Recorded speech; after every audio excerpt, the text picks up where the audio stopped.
Premier and Minister for Finance Ralph O'Neill said he disagrees with the UK Parliamentary Under Secretary of State at the Foreign and Commonwealth Office, Henry Billingham, over his statement in a recent letter to the overseas territories that the time is not right to embark upon constitutional changes.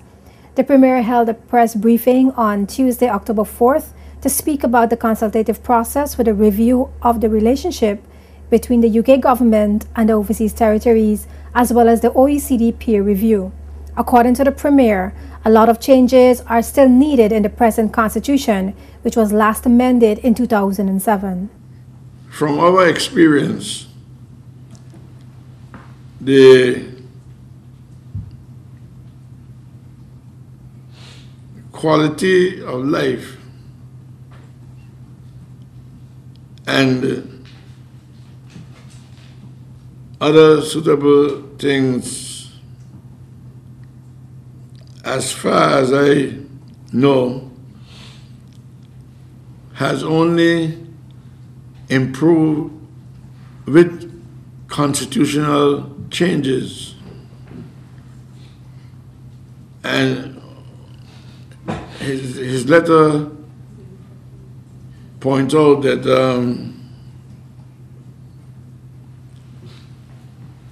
I just read what the letter says. We believe, that's UK, we believe that at this point in the history of our relationship with the territories, when a decade of constitutional revision is coming to a close, the time is not right to embark on further constitutional change. Now, I entirely disagree with him.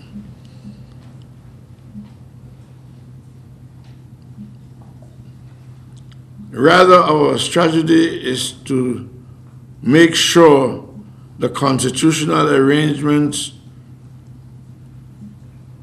work effectively to promote the best interest of the territories and of the UK. Now, it may be the best interest of the UK, but my experience of the BVI, I cannot speak for the other territories, has been it is only when that constitutional change take place from 1950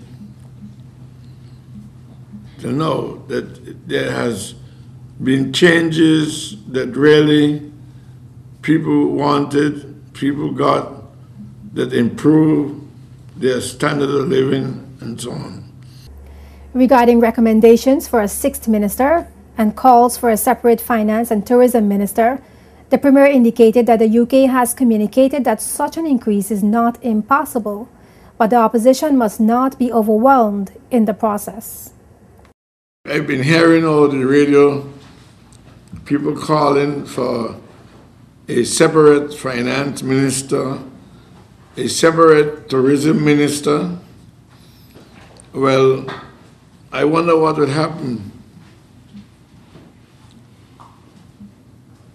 because